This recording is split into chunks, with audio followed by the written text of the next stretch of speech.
Good morning. My name is Barbara Fuller, and as Chair of the Board, I welcome you to this October 1st, 2024 working session of the Washtenaw County Board of Road Commissioners. Our Office Coordinator, Aaron Smith, will describe how this meeting operates, how to access the agenda packet, and how people may participate remotely. Aaron. Thanks, Chair Fuller. There are multiple ways to make public comment during today's working session, whether you're joining us in person or virtually. If you're here in person and would like to make comment, please fill out the sign-in sheet now. If you're joining us virtually, we will ask you to raise your hand at the appropriate time in the agenda. If you're joining us virtually and are experiencing technical issues with audio or video during the meeting, submit a comment in the chat feature and our communications manager will help you troubleshoot. If you would like closed captioning during the meeting, you'll have to manually change your settings, click on the captions button and select show captions. The audio and video of this meeting is being recorded, and a link to the recording will be posted to wcroads.org in the next few days.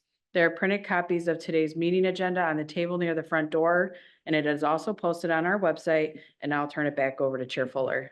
Thank you, Aaron. I now call this October 1st, 2024 working session to order and ask Aaron to call the roll. Chair Barb Fuller. Present. Vice Chair Rod Green will be joining us in a little bit. Commissioner Gloria Yamas is absent. Commissioner Joanne McCullum. Present. And Commissioner Jeff Smers. Present. And then the following directors are in attendance. Managing Director Matt Washtenaw, our Director of Engineering and County Highway Engineer Brent Schlack, Director of Operations Adam Lape, and Director of Finance Dan Ackerman. Thank you very much. We will roll right on into public participation. This is the time set aside on the agenda to receive comments from the public. This is not intended to be a period for dialogue. Each person will be allotted 3 minutes to address the board, and Aaron will explain how people may be recognized to offer comment. Since this is a hybrid meeting with both in-person and virtual attendees, we will take turns between those attending in person and virtually. For our virtual attendees, we have provided some instructions on the screen on how to participate and make public comment. If you're attending this meeting virtually and would like to make comment, please raise your hand now. If you dialed into the meeting from your phone, you can raise your hand by dialing *9. Our communications manager will unmute virtual participants with raised hands one at a time and will announce your username or the last 4 digits of your phone number when it is your turn to speak. And then please share your name and address before beginning your comments. And then for our in-person attendees, we will start with those who have signed up on the sign-in sheet as you walked in. If you didn't sign in, you're still welcome to make comment. Our communications manager will notify you when it is your turn. Very good. Thank you. Is there any public comment? No, Madam Chair. Thank you. We will move along, and I will turn the agenda over to our Managing Director, Matt Washtenaw. Thank you. Good morning, Commissioners.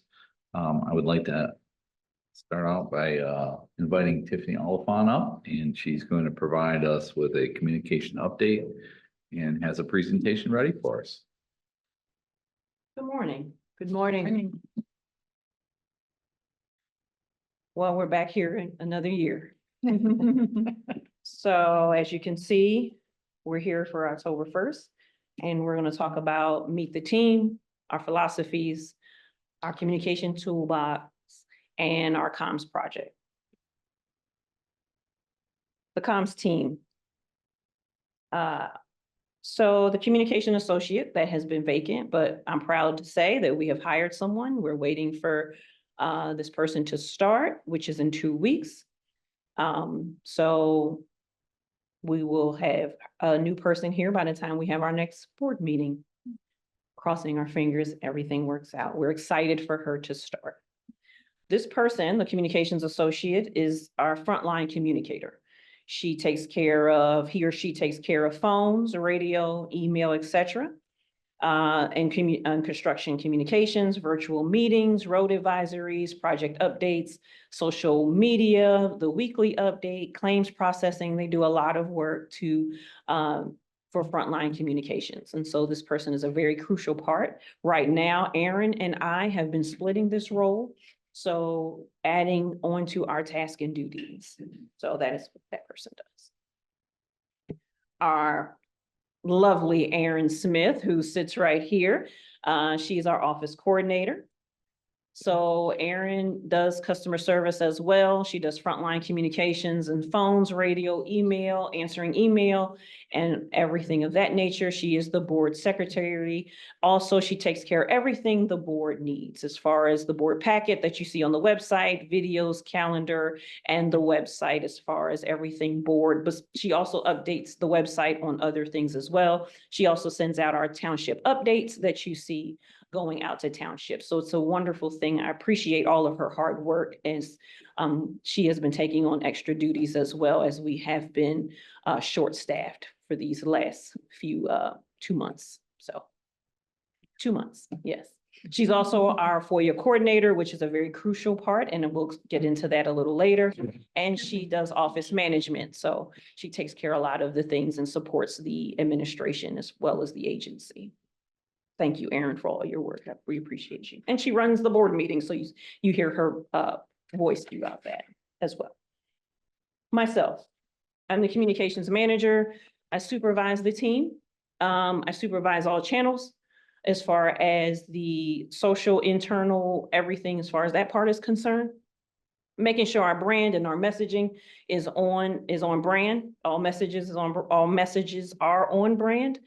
We do event planning. We'll get into that. Videos. I'm also the media spokesperson, and I support all senior leadership. So we'll get into what that looks like as well. So our philosophy.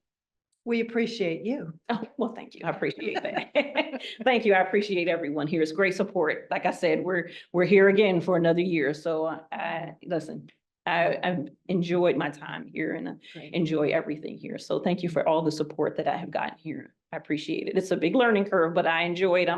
I always want to learn something new every day. And then here I learn something new every day. Just so you know. So in the comms team, we have to be generalists. We have to kind of know what everybody is doing. So, because in order for us to be the true frontline communicators that we are, we have to be able to get that person, that resident to the proper person. We don't want to play phone tag and like, oh, you go to this person or that person and they're bouncing around. That is not the goal. We want you to get to the proper person so you get the answer that you need in a timely fashion. We under promise, over deliver. So typically what that means is that we want to make sure that if we say a project is going to happen and then we get it done early, we look great, you know, that kind of thing. So we want to make sure that we are doing that, but not so much not telling the truth, but we want to over deliver. So we want to make sure that we're looking good at the same time of doing the work that we're saying we're doing. So that's part of that under promise, over deliver. Listen, if we know where we're going to be, let's tell them. We're big and orange. I just said this in a orientation. We can't hide. There's no hiding the big and orange truck. So with that being said, you have to tell them where you are, why you're going to be there, and what we're doing and how the money is being spent. People want to know that. They want to know where everything is going. So we get a lot of questions like that as the frontline communicator. So we need to tell our residents and constituents what's going on. And we do have to say no a lot. That is true because from funding and various things, we have to say no, but we need to tell why that is true. That's a big, big answer for us is no, or we can't do that, or we don't have the funds, or we don't have the manpower. So we have to explain it in a way to help the resident understand it. They may not like it, but they didn't say that they didn't get a nice voice on the side of saying no. So that is something that we work on. And sometimes it's tough, but we understand that they are frustrated and they want an answer, but sometimes we can't provide that, and that's okay. And we have to be okay with that. And sometimes we have to walk away. I'm not going to say that this is easy to say no to everyone. But we have to say no and be firm with it, and we get the support when we do say no. So this is also a part of the communication that you're seeing. As I have been here now, I'll be 2 years in January. So this is also a part of what I've been adding to the communications team. Effective communications is see it, say it. So what you're also noticing as we've been doing things, whether it be the board or presentations, I try to get our team to, if you're going to say something, let people see it so it can then register in the brain. That is why you are seeing a lot of maps, a lot of locations where things are, because you could say that and I'm like, where is that? Is that a lot of people don't know the street names? If you talk to someone, they're like, that's by the McDonald's, or that's by my grocery store. Typically, people do that. They do locations, or they will do street names maybe, but you got to do both. So we want to see it, say it. That is, if you get that, then in your presentations, typically that will go over well. And so that's what I'm trying to also work with the team on as well. So you'll see that a lot in the presentation as we go forward. You're familiar with my communication toolbox. We talked about this last year. In our communication toolbox, we use a lot of different variables to market and to get our information out there. So the toolbox has so many things, from email, social media, website, traditional media, WCRC Fix It. We'll go into all of these things: chat, phone, events, meetings, and mail. So we use all these various communication tools to get the word out about what we do here at WCRC, which is so crucial to letting the public know where we are. We're big and orange. Again, you got to use all the tools so you can get the word out. And sometimes people say, well, I didn't see it. I'm saying, okay, but this is where we are. So let me show you where we are, and we register you so you know now. We're not perfect, but we want to show you where we are and where you can get that information from now on. How do you get that information? And that is key. So we have external and internal. So who's our audience? Externally, it's the traveling public and our local elected officials, residents, visitors. That's externally, that is who our audience will be. So that's key in what your tools and what you use to get to those folks. Internally, our staff, administration, and board members, you all. So we have to figure out how do we get to you? So now email, MailChimp, this is our marketing tool that we use to get to talk about our projects. And weekly road work schedule and our road advisories. So this is what's been going on since 2022. You can see the big difference, but we also have a lot of projects. Brent and Adam, we've been working together. It's a combination. That is how many campaigns we've created, meaning we've sent out that many road updates and advisories. 690 for year to date. That's January to September 1st, just so you know. So that's a lot of just information we're putting out there to let people know where we are. Road closures, lane advisories, lane restrictions, from project updates. Hey, this is what's happening with this project. We put a picture with the project, and then we tell you like, okay, well, we're doing this with Jackson Road. We're on 9 project updates for that project already. So we're trying to communicate to tell you the story of what's going on with that project. So when you see the website, you see a story, you see it from the beginning, and then you see what's going on, and then you'll see the end product. And each time there's a picture with it. So people want to see it. We're at 55% open rate. So it means when we send it, 55% of the audience is opening all of our communications. So just FYI on that. Jeff? Commissioner Smers. Okay, sorry. How are you sending it out? I mean, that's impressive numbers. I'm very impressed. Is that social media and email and everything? No, this is just through MailChimp. This is just email marketing. I haven't even talked about social media. So this is 55% of just our subscribers who subscribe to our email marketing. 55% of that audience is telling, well, first of all, they subscribed. So once they subscribe, they want the information, number one. 2, 55% of them, of the group, clicked and opened the email. That's impressive. So that will let you know that part as well. There's people who click around on links. We provide links, maps, detours, anything you would want on there as well. That's impressive numbers. Thanks. Takes a team. It's a team effort. Like, I'm not saying it's a one-man show. There's no I in team here. Tiffany, question? Yes, okay. So when a project is concluded Yes. and someone has subscribed for updates on Yes. that project, does Yeah. do they then go away? They're put archived in a, Yeah, they're archived. Yes. okay. Yes. Social media. So we're going to cover our social media platforms. So you see now we're growing on Facebook. Facebook is where most of our audience is right now. So you can see how our followers And our annual reach, the reach is the number of users who have seen social media posts, advertisements, or content within the specific time frame. And you know who our followers are. Those are people who want that information. That's the followers we have. You have agreed to follow WCRC because you want that information. Instagram, we're new on Instagram. I started Instagram as I came here, so we only have data for this amount of Instagram. So it takes some time. Instagram is more video friendly. I am working on the video part. So as we get our new employee, we will work on getting more videos. As you do more content, you will start seeing your followers go up. Twitter, X. This is a whole different animal. So with Twitter, there's been some changes in the analytics.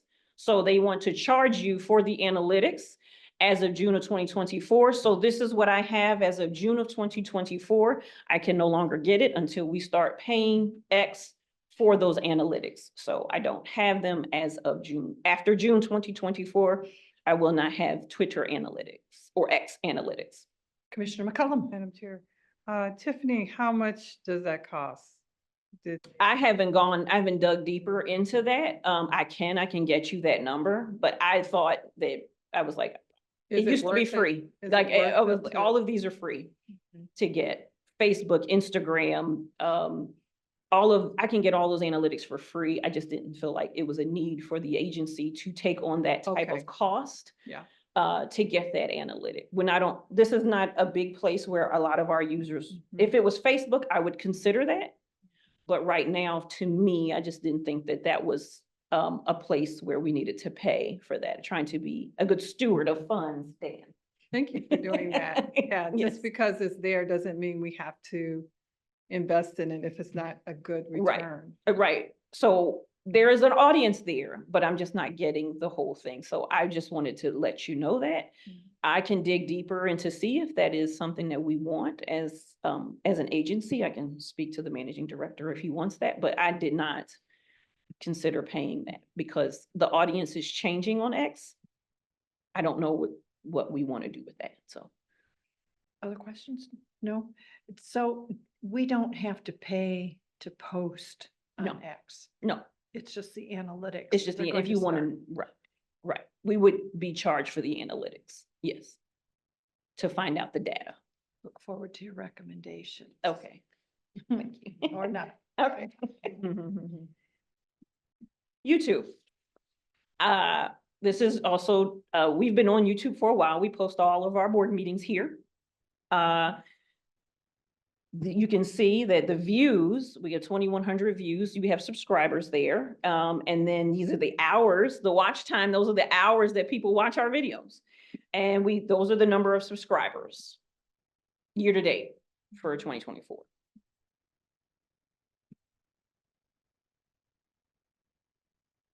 Our website. So our website, you can see the page views and the event count. So you see how many people come to our website and what they're looking for. The current projects, the weekly work schedule. That has to be updated. We update that weekly work schedule Thursday-ish, Friday, depending upon by being short staffed. So typically it's Thursday, but you know, we're trying to work with our schedule and everything like that. So we try to get that done on Thursday, but you know, things happen. So, but that is what people are looking for. I am mindful that that is what people are looking for, and they're coming to our website to find this information. And our most popular page here to date was the North Territorial Road and Dexter Town Hall Road. That project was the most popular page for year to date, this project season. So that should tell you people really wanted to know what was going on that page and the project updates that were going on that particular page. So. Tiffany, did it help with the front desk to have so much information posted? Yes, and you're going to online see that. project updates? Yes. Yeah. Yes, you're going to see how our calls went down from last year because we are putting out this information and people can go find it themselves. So yes, absolutely.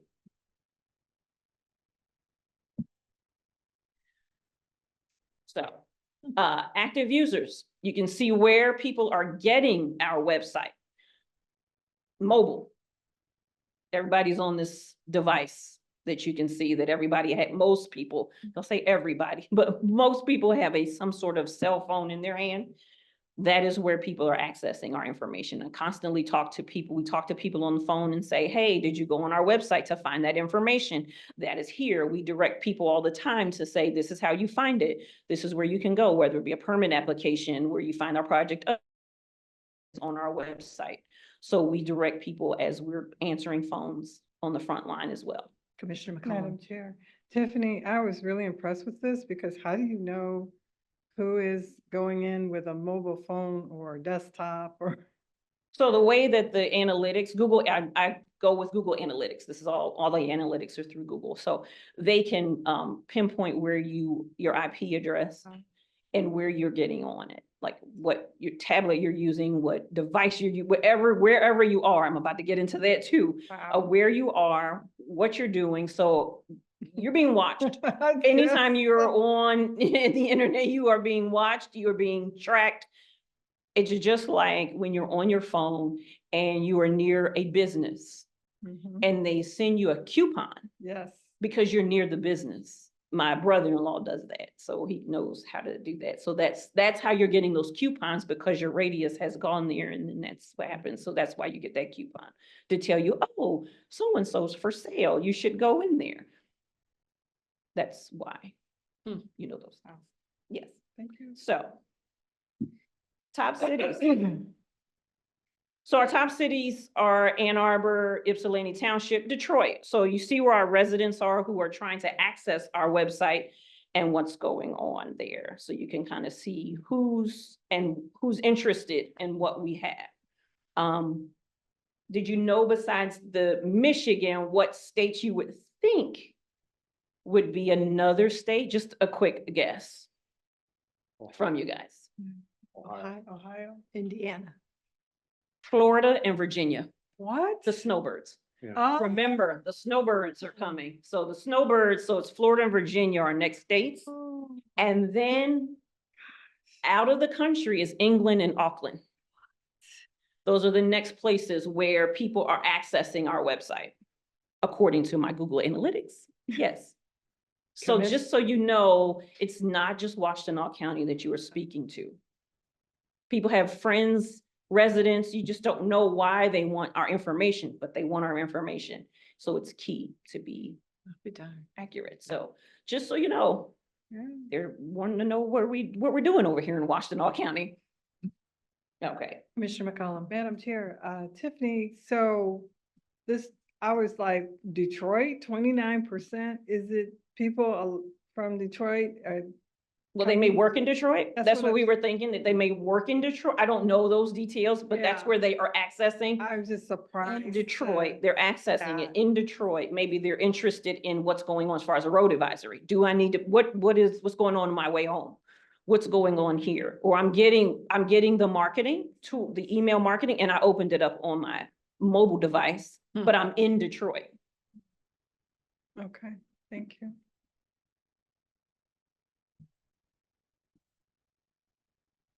So WCRC has traditional media. WCRC has been featured in 141 articles year to date of this year. Big thing is also weather, project updates, as you understand, and we had the millage. So that was huge for us this year. The millage was a big push for us to do that. So that was huge. And then our own managing director, Matt McDonald, was on WEMU this year. And let's take a listen.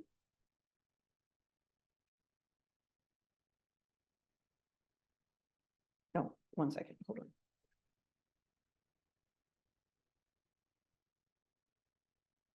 Renewal is up for a vote on the August 6th primary ballot. The dollars raised are used for local road projects and the border-to-border trail system for the Connecting Communities Grant Program.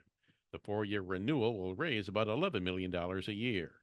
Washtenaw County Road Commission Managing Director Matt McDonald says $5 million of that goes to the upkeep of county streets. We invest those dollars into the communities which the money is raised. That's the strength of the plan. We put forth a plan so that voters, they know exactly what we're going to do for the next 4 years. Today's hybrid meeting begins at 11:30 at the Washtenaw County Road Commission office on North Zeeb Road. I'm Kevin Mershard. So Chair, I will also, will credit Tiffany for setting up this interview. She does a great job of, getting our story told in the free media. This was a great way to publicize an event that we were hosting for a hybrid meeting. So did a great job. thanks. Kudos to you, Tiffany. WUOM, Uh, are they not as welcoming as EMU? I did not reach out to them, but I have a relationship with WEMU and I knew that that was an audience, but no, I can do you said WUO? WUO, it's the public radio station that reaches my side of the county. Oh, okay. I can't access This, WEMU. It doesn't reach me. it doesn't reach, okay, so let me write that down. So I'll start reaching out to WUOM. WUON. It's interesting with radio, the way I have been accustomed to, you change your frequency in your radio, but now everything, they're broadcasting through the internet, their Right. web pages or different apps. So it's interesting that some of the audiences that are listening may be doing so on a device rather than your traditional radio. Yes. So all this is on their website. So this, I got this from the website and pulled it down. So that's how they want to pull it out. The same thing for us. But WEMU, this is a feature broadcast on the radio. No, it was, As well, it was. yeah. They just took a snippet to Yeah. put it on the website so that you can have it, but the whole interview aired on the radio.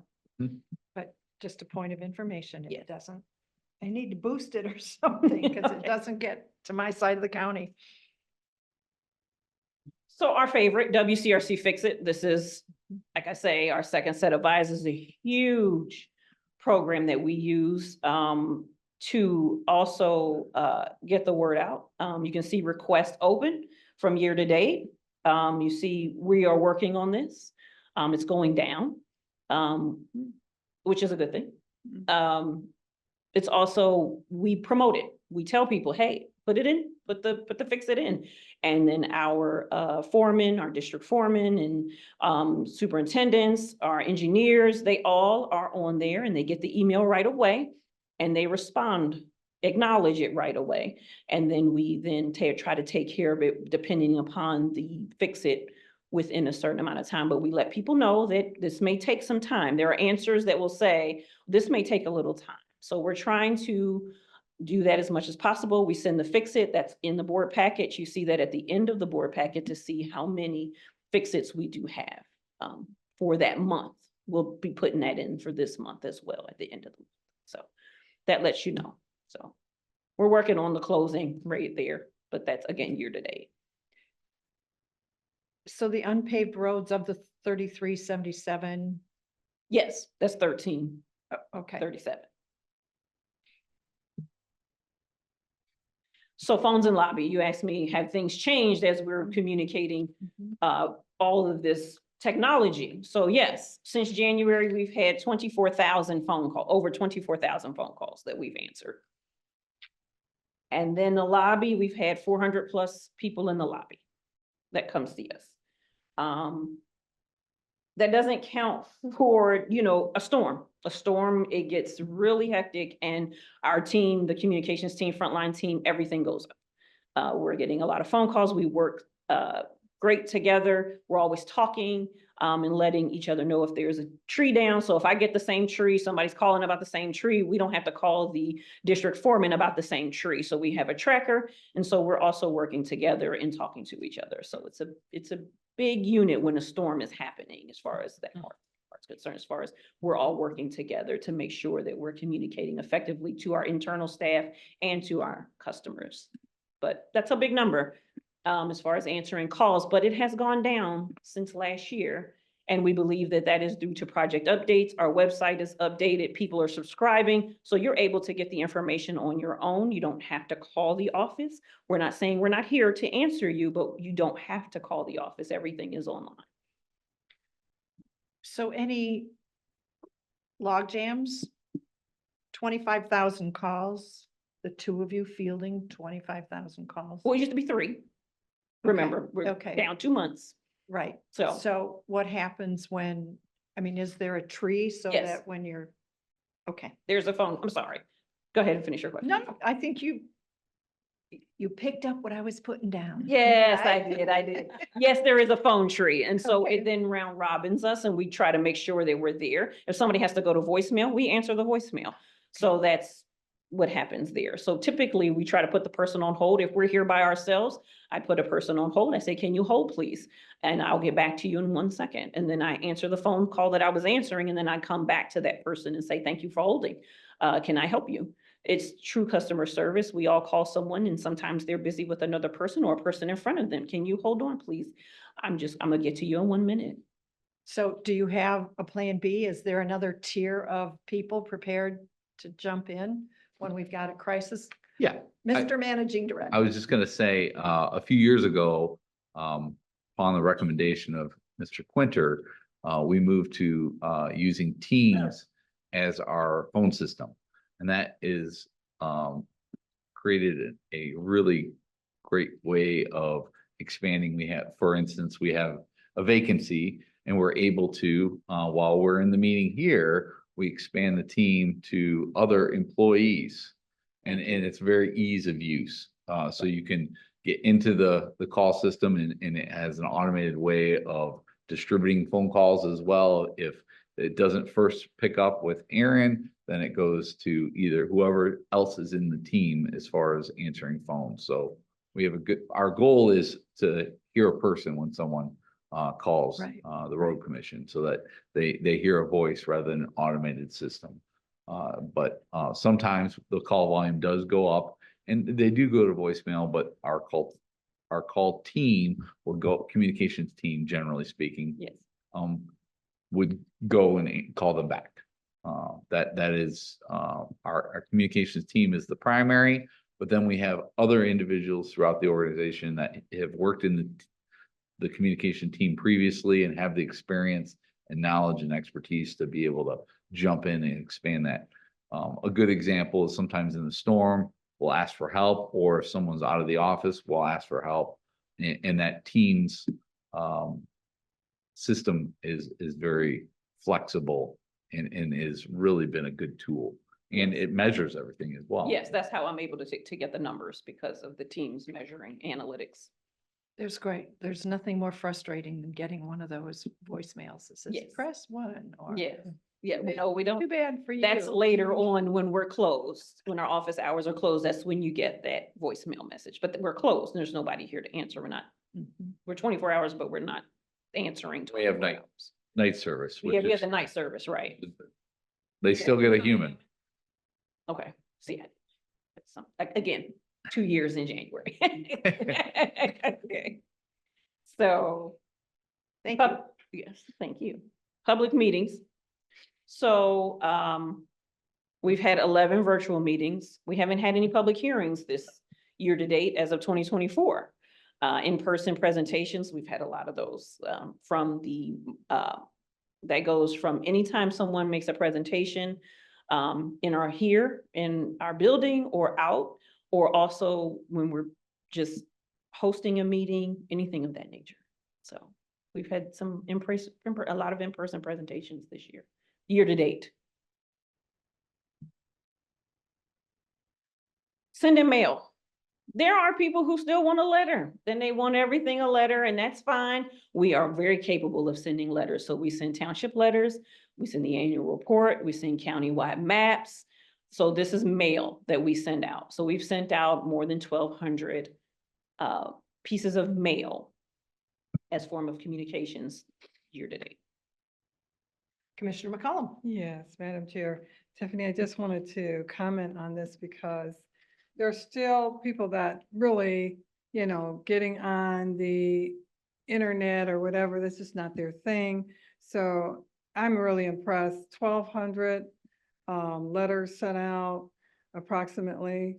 And I think that's awesome because those hit the people that, they'll miss it if they Right. don't get this mail. Right. And so the letters go out from project updates. We look at radius, if you're going to be affected from a project somehow, we look at that, and then we send out a letter to those businesses or residents or the HOA in that area. So that's also a part of this number as well. So board meetings. 59 people have joined our board meeting, whether it be in person or virtual this year. So just giving you a heads up on that. And from the board meetings, again, like I said, see it, say it. Here we go. So this is our see it, say it. So thanks to Chris, he's manning the in the back for me. He's helping me. Usually I'm the person in the back doing this. So long story short, we have worked on this new view. I know sometimes you're busy getting your information up here with the presenter, i.e. myself today, but typically I'm in the background making sure that the viewer has the same view you have. So these are some of the new views that on Zoom that the viewer gets. So they get the side by side, see it, say it. So you need to see who's talking at the same time. Anytime a person is speaking, then that person should be on view for the viewer on Zoom. They need to know who's talking. And then you need to see what they're presenting. What are they talking about? So when you're in question mode, typically speaking, I have you all up here's view of who's ever asking a question, and then we go back to the presentation. You'll see these various views as you go. So this is where our human resource manager was presenting, Nicole Peterson. She was talking, so this was a view that I used. And then this is another view. I know you see the time clock in the back, so you see that is our director of engineering. He is on the lower portion of the screen there, but you see his presentation is full view, so people can see it, say it. You see who's talking. They're talking about exactly what they're talking, what they're presenting. You get it? It's registering. All of it's all together. There's also the view where he's in the upper right corner there. So you can also have that as well, depending upon the presentation. That's why I like to look at the presentations first so that I can know where do I need to go. I'm also manning the presentations in case there's a technical difficulty in the back so that we can just still move together and still go. So that is what's going on in the background when you are having these board meetings that maybe you may not be privy to, but that is something that is also new as far as what's going on in communications in the board. What about closed caption? Closed caption is available. We say that in Aaron, you hear Aaron say that. The viewer has to then click on closed captioning if they want that. Okay. Everybody doesn't want that, but if that's something you want, Zoom offers that for those attendees. Right? Chat. Oh, chat. We've changed chat this year. It is noon to 12:30, but it is also available if it needs to go on unto an hour. If residents have a question and it goes a little longer, we're available there, but it typically lasts a half an hour. But if it needs to extend, it will extend for that next half hour. We've had 13 attendees year to date. So, and next up will be Commissioner Smurs and Managing Director Matt McDonald. Commissioner McCollum. Tiffany, I was just wondering about this. Where is it that says that we can go over 12:30 if they need it? Well, How do it we- doesn't say that. It's just kind of implied. Like if your question is going over, we'll go over if it needs to. We're not going to just sit here and abruptly end you if you have a question and you need to go over it. It's not more so that it's, it ends, but if your question is going over and we have to go to 12:40, then we're going to answer your questions as part of the customer service. I was just wondering if somebody wanted to get on at 12:35. Technically speaking, we ended. So Oh, that would okay. technically we ended, but if you got on at 12:25 and you still had your questions, Okay, then okay. it's due courtesy to you that we would hear you out. Thank you. Got it. Yes. Commissioner Smurs. I was on the chat where Matt made that very clear to the person that called in about 12:15, 12:20, and so Matt does a good job of making sure they know that it won't end abruptly and just hang up on them, so. Yes. And Erin does a great job. She will message the folks as well. Because there have been times on occasion Mhm. where we have multiple people enter chat. And ultimately, we talk to them one at a time in the order that they come in. And then they're in the waiting room until we get done with our conversation with the person that's came in first, then we go to the second, then we go to the third. So as long as you're in the waiting room between Okay. 12 and 12:30, we're gonna talk to you, is really what we're trying to say. Yes. Yeah, absolutely. And this is a perfect way for our team so that they can reach you and Managing Director Washtenaw to have and express yourself, express your concern, express your questions, get your questions answered, or get some feedback, provide that, say thank you. You know, that's a good thing too, to say thank you, that what we do, besides getting your feedback and questions and things of that nature. So that's a great tool that we use here at the Road Commission. And then FOIA requests. So this is what Erin does. She does a wonderful job. She works with the background, our engineering and permits. That a lot of times we're requested for FOIA, or Freedom of Information Act. That is what that stands for. So these are the requests that we have. They're going down, which is a great thing, but we're still are available to answer all of these. We have to answer them in a timely fashion. So this is a great tool that we have that we're doing, and also Erin does a wonderful job with that and tracking this information. So I want to say thank you, Erin, on that as well. Just like to point out that on the chat analytics, if I did this right, 13 attendees divided by 9 months, it's like 1.5 people Yes. every month when we Yes. devote Yes. 4 Wednesdays in a Or- month Yeah, no, to have 1, sometimes 2 visitors. yes, ma'am. So we're fulfilling our obligation, but it's not highly utilized. Managing Director Washtenaw. Yes, Chair, thank you. I would also add that it is a great tool when we're talking to residents. Sometimes they take advantage of it, sometimes they don't, but it is a really nice thing to be able to say, hey, if I'm not, I'm a generalist, on the front lines.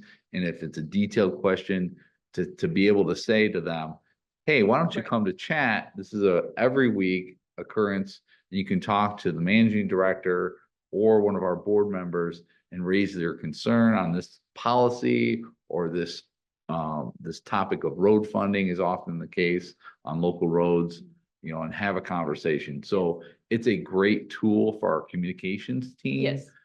We do not always have folks come, but when they do come, it is a great opportunity for education and also for us to hear what are the concerns of a lot of folks that are maybe had a frustration. They've already tried to talk through an issue Yes. or two, and they need another outlet. So I think it's still a very good tool in our toolbox. The frequency we could talk about, but it's also hard to say, well, it's the first or third. I like the weekly, because it's just a half hour, come at noon every Wednesday, someone will be there. It, to me, works well. And it also gives us an opportunity to catch up as well if there's no attendees. And then we. I appreciate the time that's devoted to it. Thank you. And we've changed it. We've been from noon to 12:30. It used to be noon to 1. So we're trying to honor that. We know time is of the essence for everyone who has to attend those. So we're aware. Yes, we're monitoring. Okay, and so we did the FOIA request. And so then our WCRC events. So our internal events, for our employees, you have your spring training, salt barn, tailgate, that was recent, and employee appreciation. That was actually from our spring training event recently from this past April. That's a team. We did a lot of team building there, and you all attended. That was a big plan that we planned. We like to put some fun inside of a training because, to sit somewhere for 8 to 10 hours is tough. So you got to do some icebreakers, some fun things. So I really think about the crew and people who are sitting there all that time to find some fun icebreakers. And it's a team effort. We talk about it as a team, as the leadership team. Would that be fun? Would that go over well? Do you think that would, be a great thing to do? And so this was one of the ones that got the most positive feedback. It was building the largest tower with marshmallows and spaghetti sticks. So I heard a lot of great comments from that. So I know the team is looking for icebreakers next season. So we will definitely have something. I got to surprise them again. So I got to find something else. So I had fun planning that though, but that's fun. So we enjoyed that. External. Oh, Commissioner Smers? Okay, good. I just wanted to say as one of the members of the winning team, I had to. So I just, I was blessed with my team members. So. As I recall, yours fell apart, so I wanted to have, It did we had to after- hold for so many After seconds. judging, it did. Yeah. I It know. is through judging, that's all. and have I to didn't say. know how to file a grievance, or I would have. It was it was fun. You heard a lot of conversations, a lot of strategy going on during that time, which was fun. I love that. That was what that was intended to be. As far as external events, you can see we did the millage event, that was external. Along with the millage events, we have our community events. And so our community events we've done a lot with that. So our big truck events, those have gone up a lot. We've been requested. We've done a lot of changing to what we look like as we present. You'll see us, you have a ducky in front of you. Those are part of, we're giving away things. We're getting people to come over to us at the big truck events. So we have a tent now. We get giveaways from SimCog, who is actually giving us a lot of various fun goodies that a lot of people like, whether it be the light up for their dogs, whether it be all kinds of little wrist light ups when people are walking in the dark. They do a lot of various goodies that a lot of people like. And so we partner with them, so they give us some goodies to give away. I also give away a little bit of candy for the kids. Parents have to say they want that and that kind of thing. A driver comes, it's fun. Many of you have come to the Touch a Truck, and we have our parades and Paint a Plow. You see what's going on right now. The Paint a Plow, again, we're short-staffed, so it's tough for us to do Paint a Plow this time. So we're, as it goes on, these things will come back and we'll be, once our staff member gets going.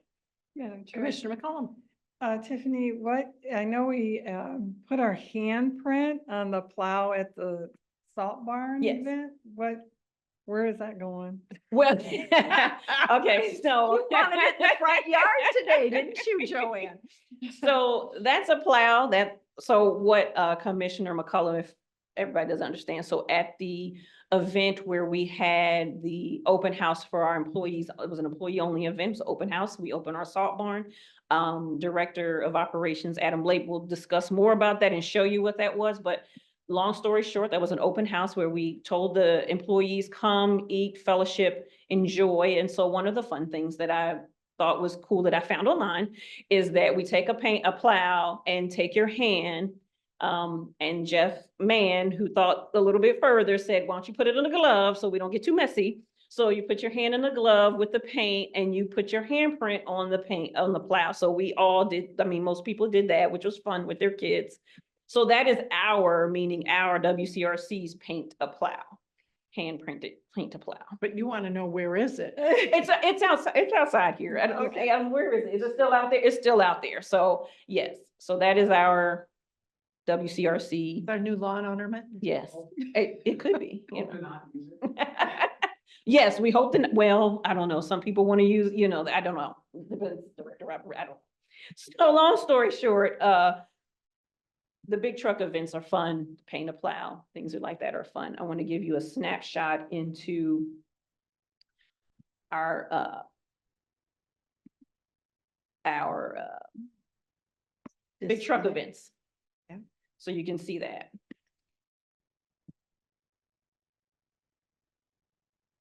And that's thanks to you. You've really upped our game in terms of visibility. I think we're one of the few that has a tent Is it not playing? and a tablecloth, and There it is. you did So a there you beautiful see job. our events and who comes and who's there and what it looks like. So it kind of gives you an idea of, and then we go out to schools and various events like that. So that's kind of how our big truck events go. I just wanted to give you a quick snapshot into that. Reports. This is report season. We're about to be in our long season of reports. So Finance Director Dan, we're about to get all into finance and budgets and everything of that nature, so that's gonna be a big one. Staff reports happen as well, the local road packets, the annual report, the millage report. We're about to get in report season, so as we go into the end of the year, so that's something that we do. This was the 2023 booklet. We're gonna start with the 2024 booklet by that the millage passed, so that's going to change for this year, so.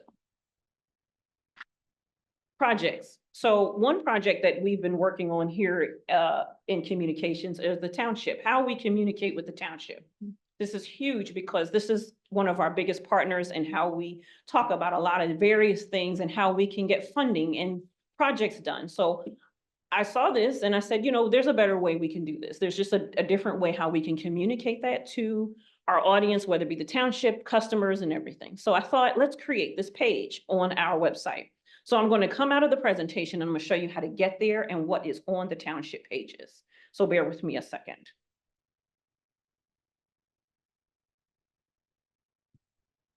So you're going to go on Google or Firefox or whichever search engine you want to go on. You're going to put in WC roads.org.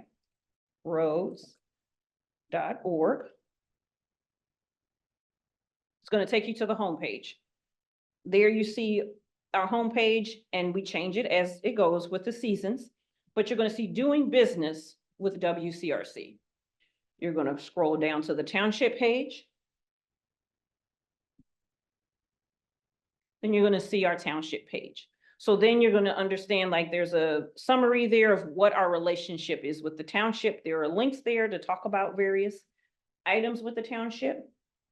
We also provide our countywide township update, which Aaron updates. So we're on our fall update. So Aaron puts this together. That also goes to the townships. So that is available to our townships and to the public to let them know what is going on in our township update. So then I'll go back to the website. That's something that you get. So that's seasonal. Also, if you scroll down to the township pages, what we did was each township has their own page. So we can pick a township. I was going to pick Scioto.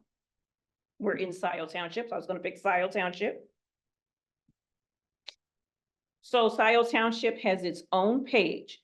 It will tell you, it will give you the local road packet, a link to the local road packet.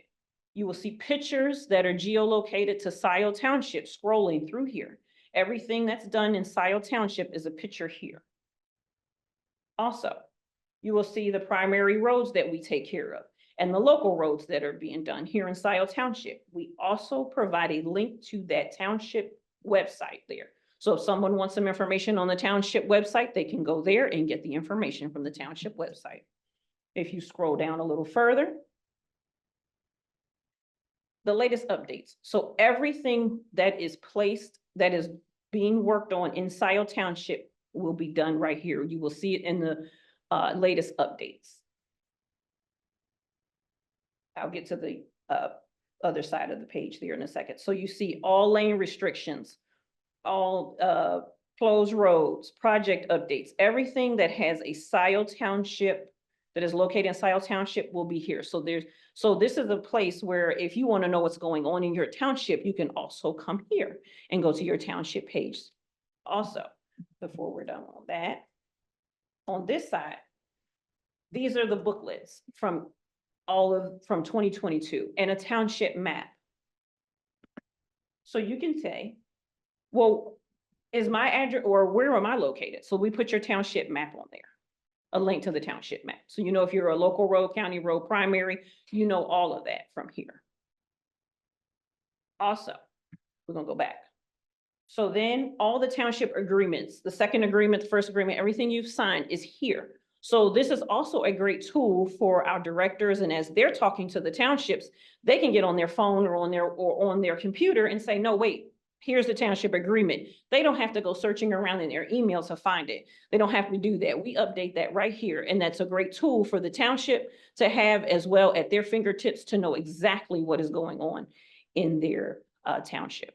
So that is something that we wanted to do to make it as easy and user-friendly for our audience, whether it be internal or external. Again, see it, say it. You can see what we're trying to do here. And so they can say it when they're meeting with the township. Question. Explain the strategy to me about why townships is under the tab doing business with, as opposed to a separate tab of townships. You've got residents. To me, it's not intuitive to go to that tab to find the township info. I understand that. And I was working within the confines of what was done Okay. prior to me being here. Yep, okay. And so we are, Managing Director Washtenaw and I have been talking about making it its own tab Mhm. now going forward, since this is such a robust, Yeah, huge amount. a huge amount of information so that people can look and find it. So I'm going to work with our website provider to see if I can get that as a tab instead of having it as a drop down. Okay. And make that its own tab. But we have to locate it. Again, there's a lot of things in the background that have to be done. Sure. So no, we actually had that conversation prior to my update, actually. Okay, thank you. So yes, Thanks. now I'll go back. Now, unless you have any more questions about the township pages. I'm just really impressed with the amount of information you've managed to connect on these pages. Just trying to, yes, just trying to get that. So I end with question and answers you've asked. I'm open and just letting me know if you have any questions about things that, as far as the comms team.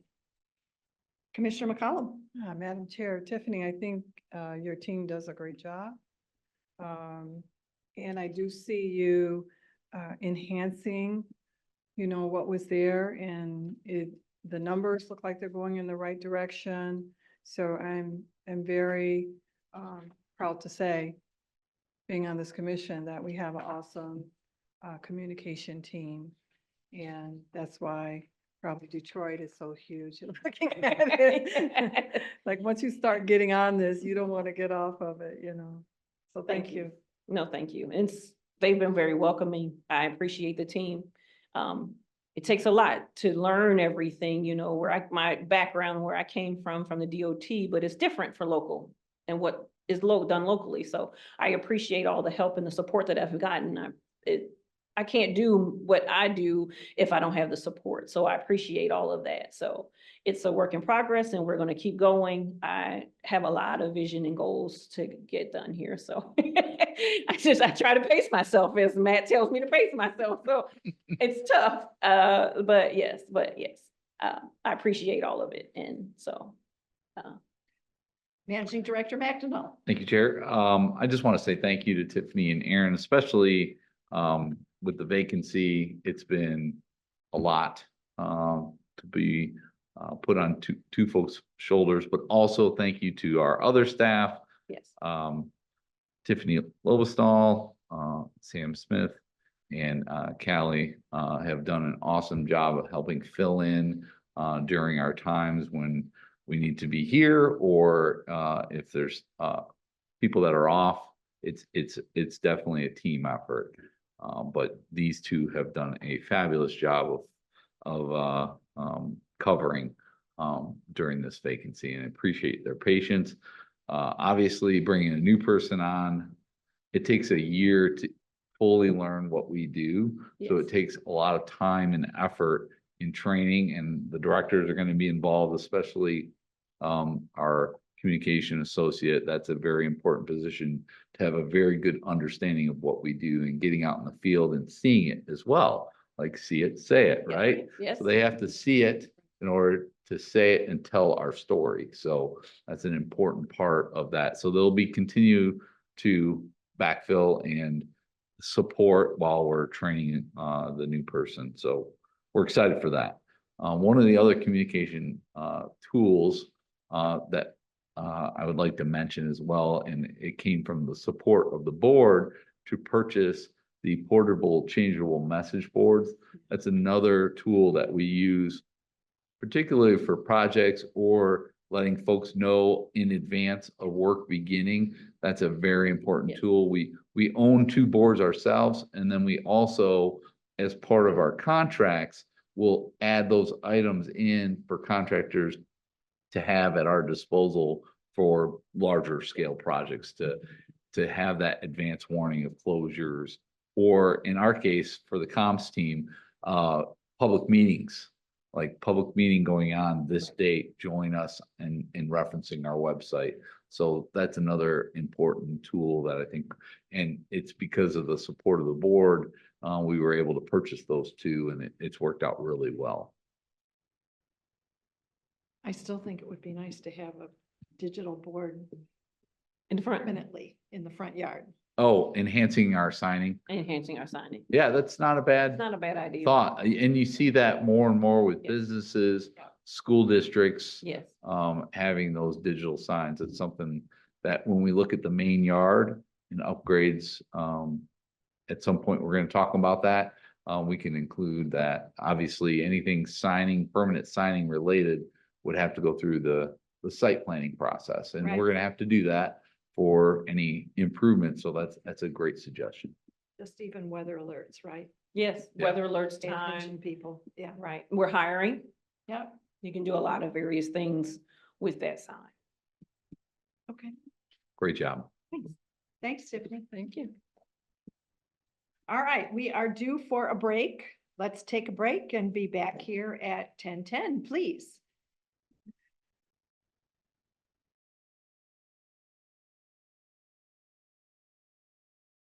We are now going to move on with the working session agenda, turning it over once again to Managing Director McDonald.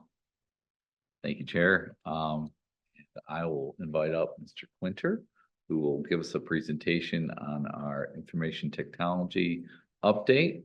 And take it away, Chris. Cool. Yeah, thank you. Good morning. Chris Good Quinn, morning. IT Manager. I'm excited to be here. There's a lot we accomplished this year and I'm excited to share it with you and maybe brag a little bit. So Brag a lot, brag brag a all lot. you Oh, want. yeah. So here, a little run through what what I'm gonna go over. So first I want to show you some of our budget numbers for this year and then predictions for the upcoming 2 years. Go over our help desk statistics as always. Talk about some projects, maybe some upcoming projects and that some question and answer. I'm kind of skip over some of the base stuff that I've done the last 2 years. I think everyone kind of has a general idea, but I'm happy to answer some questions still if you have any. So please interrupt me if you do have questions. So starting with budget, this year we were just under 700,000. It's a little on the lower side.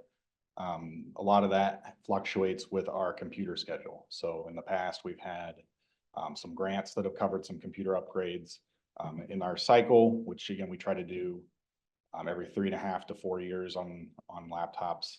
So this year is our lowest year.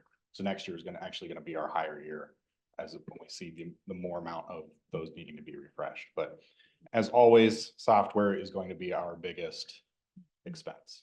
So that's going to be any licensing, subscriptions, any call to repair type subscriptions. So if you recall from last year, our technique or our strategy for if hardware fails, we use a subscription to HP or a different vendor to come out within a few hours and replace that failing component, rather than incurring the expense to have a duplicate unit on site. We've chosen to take that route instead.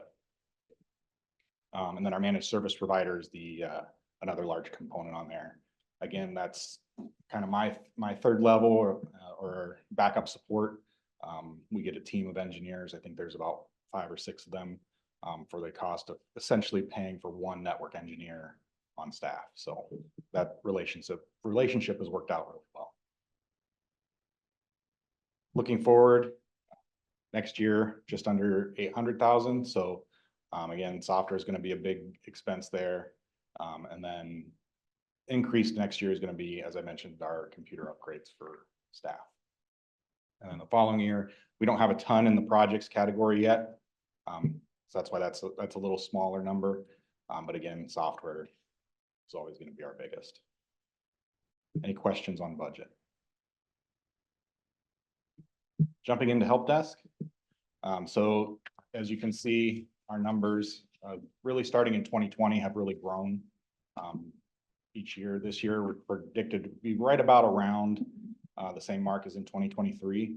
We do have a few software releases or projects that we're going to. More tickets in 2016. Yeah, the help desk software was not properly used prior to my start in 2018. So you can really kind of see when we, Oh, wow. I like to keep that in there. This is one of those bragging moments, right? This is like, Yeah. I like to keep that in there, just as, again, as a sign to see, or to see where we've come from. So we also like to use these analytics to determine, Matt and I have talked several times about technology is not going to go away. There's going to keep being changes. There's going to be more things we bring in.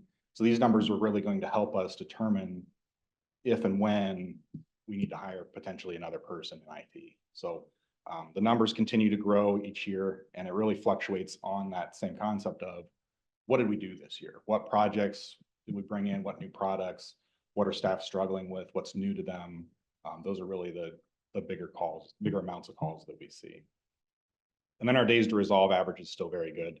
So the days to resolve essentially is how many, when a user submits a ticket, how quickly are we able to contact them and close that ticket out as resolved? So on average this year, just a little over 2 days, we're able to complete that for somebody. Again, Josh Summerhill, our systems analyst, he really shines here. He does a bulk of our day-to-day with our staff. So almost 600 tickets. I'm sure it's over 600 now. These stats are from early September. So he does an excellent job in reaching out to anyone that's put a ticket in or called for help. He does a great job explaining, what the problem is or how to fix it, or helping teach at the same time too. So Josh also just received his master's degree. It's a Master of Science in IT from Southern New Hampshire University. So I want to congratulate him publicly on that too. So we're very proud of him for that. I had to keep Dan on here too. I know he's no longer in IT. It's impressive to not be in IT anymore and have 3 tickets. So Being me, Dan. you are beating Matt. So. Breaking it down a little more, this is a pretty busy slide, but we try to categorize each ticket type as well. Just so, again, we can see what the trends are.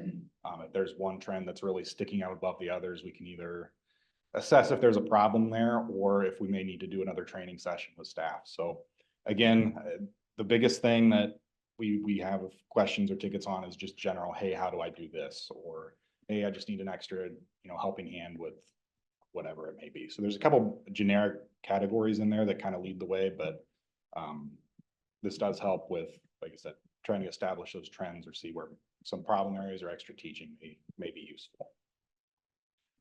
Sorry, Managing Director McDonald. No problem. Thank you, Chair. One of the things, Chris has let me behind the curtain on some of this help desk, and it is very impressive, the way that they manage the ticket requests, the issues that are coming forward, the ability to drill down and look at everyone's assigned equipment, the historical issues maybe they're having.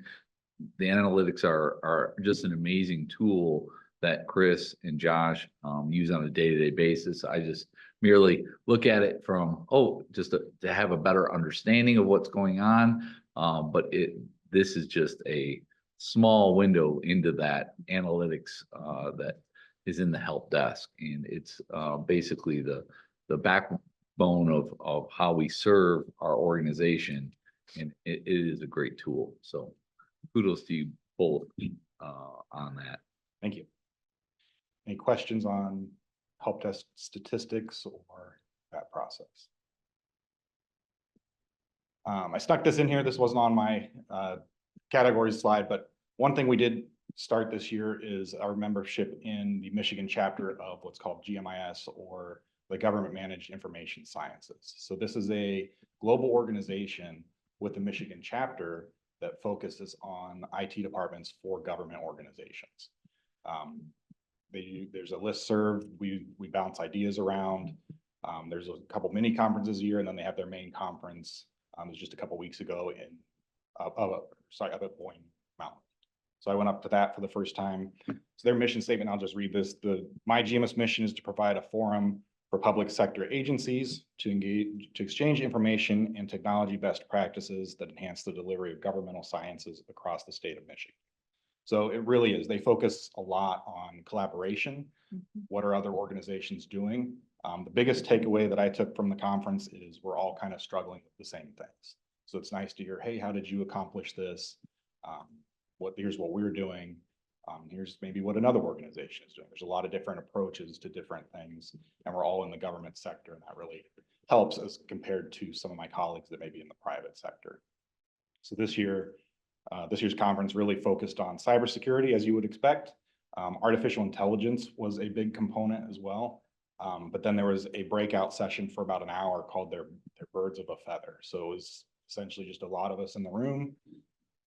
Hey, what are you struggling with? Who wants to offer something to the table? And let's have a discussion as a room about how you're handling that. A lot of it, as mentioned earlier, was about some of those software subscription prices. So, and how we're kind of getting around some of those. How can we partner with other organizations? I was speaking with Commissioner Fuller before. One of those partnerships we did last year was with our Adobe product. So Adobe Acrobat and some of the creative suite apps that our communications team uses used to cost us around $20,000 a year. We are now partnered with the city of Ann Arbor, and that costs around $5,000 a year now. So that was a big improvement there. And then they had several networking events. And as I mentioned, there's a listserv that hits my inbox every day. I don't check it every day because that number grows pretty quickly, but there's a lot of good conversation back and forth there, and they have several mini conferences a year. So I'm really excited to be part of this organization. So far, it's been really great. I have a mentor. They have a pilot mentor-mentee program. So my mentor is Jeff Small. He's the CIO at the Great Lakes Water Authority. I meet with him once a quarter or so, a couple times a year. He's been a great resource as well, and I got to meet him up at the conference. So this has been great for me so far. I plan to send Josh to this next year as well. How old is this organization? That is a good question. I don't know. I think I it's was been, just- oh, you know what? I do know. They mentioned at the conference that it was their 44th year. Really? So it has been around for quite a while, Oh, yeah. interesting. At least the Michigan chapter. I'm not sure about GMIS as a whole. GMIS as a whole is global. But at least the Michigan chapter, they've been having their conference for 44 years. They mentioned too that this was the first year they sold out. So they're taking suggestions for bigger venues, but Boyne was a great venue for it as well. Commissioner McCollum? Yes, Chris, so how do they choose the mentors? Because it seems like you have a tremendous amount of education and information and experience. So it's kind of hard to believe someone is. I appreciate that. Thank you. Yeah. But yeah, I signed up to be mentee. So, Okay, so I don't know how that assignment was divvied out. I think it was probably random. But yeah, I signed up to be a mentee. I mean, I believe there's always more you can learn, and we are pretty small as an IT organization or IT department here at this organization. The conference did kind of tailor a little more towards larger organizations. So my mentor, he leads a team of about 10 at the Great Lakes Water Authority, I think is what it was. So it's great to hear what, bigger departments are doing and how they did kind of divvy out tasks to different people. Whereas Josh and I kind of just do everything. So I appreciate your comment. Though. Thank you. That's great to hear. But yeah, that mentorship has been really good for me so far. One thing I'll mention too, just on that conference, the cost to the organization is very low too. The cost is about 250 or 300 a year, and it fluctuates based on your overall IT budget. So they're respectful of your budget and how much you can afford to be in this organization. So that cost is very low. And then the cost of the conference was another, I think, $200. So it's very reasonable to be a part of this organization. and this was at Boyne, Michigan? It was at Boyne, yep. Because I really like that. They do have a very nice. Yeah, it was my first time up there. It was great. Yeah, I'm surprised it was that cost. Maybe they could work with them on discounts, I guess. And that was part of it too, Off was, season. yep. Uh-huh. But yeah, partnering, like I said, partnering with some of the other IT departments. Yeah, I met the Oakland County Road Commission guys, and we had some good conversations, so. Mr. McEnroe? Yes, I was just gonna add that I'm so excited that Chris found this opportunity for him and Josh. I think it's important for professional development. I obviously can't help him on the technical side of things, so having our managed service provider and also this organization to help him grow as a professional in his skill sets. I just applaud him and encourage him to continue that. We have a lot of public sector coworkers that we get involved in, whether it's CRA or American Public Works Association. So that's definitely an encouraged activity and support. And even if the cost was a little higher, it's worth every penny, because if we don't invest in our staff, Right. they're not learning, we're not growing as an organization. So this is a great thing. So thank you for taking the time and seeking this out and then attending and seeing the value there. Yeah, absolutely. Any I'm questions? shocked at how low the registration and the dues are. Yeah, I was too. So obviously there's some other, travel and hotel expenses on there too, but Those are unavoidable, right? Yeah. exactly. So, yeah, I was very impressed with it. One other thing I'll mention there too is they have several vendors. I think they had upwards of 30 or 35 different vendors there as well. Security vendors, other MSPs, Okay. software vendors, Comcast, CDW, a lot of the vendors that we work with. So I was able to speak with some of those that I don't ever get to see face to face. It might be over Zoom or Teams. And some new vendors that offer some solutions that we hadn't thought of before. So that was really good to meet with them, discuss some other things as well. So. Okay, getting into projects. So this year, as I mentioned, our computer refresh was pretty small. That's usually about every 3 years we see a smaller number. It's just based on the warranty of the unit. So this year we did 11 staff were refreshed, but the biggest thing here was we issued laptops to all our group leaders on in the operations department. So previously, those group leaders would use the foreman laptop if the foreman was gone, but otherwise had no unit of their own to use. So credit to Adam and his team. They're really trying to educate their staff on, hey, here's how you use the computer. Let's get some more hands in this to update our daily tasks and whatever it may be. So the guys were very anxious to get those to them and start using them. We had a little bit of a delay on the back order and getting them ordered. And we had a few of the group leaders that were up in my office maybe every 2 weeks or so. Hey, have you received them yet? They were very anxious to get going on them. So that was a big thing for us this year. That's great to hear that they're welcoming They are. the Yep. technology. Yep. And I've not spoken with Adam. I hope the usage has been great, but I suspect that it is.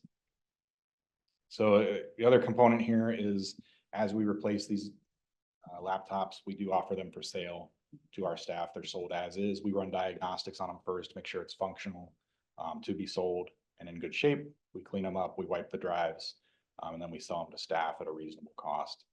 So we can try to recuperate a little bit of money and also have a way to kind of give back to our staff in a way too. So this year we were able to sell 12 for a total of about $2,400.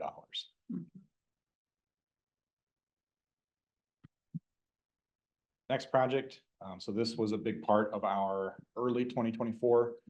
Last year, we upped our licensing in our Office 365 suite, which gave us more security controls. So it came with a Windows Defender license, several identity protection things, and it also came with what's called a secure score. So I know you've heard this topic a few times in some of the IT updates at board meetings, but essentially what the secure score is it's Office 365. It's Microsoft's way of measuring an organization's security posture. And the more of those suggestions you take, the better score you would achieve. There are also ways to protect the environment from bad actors, as well as any accidental actions from employees.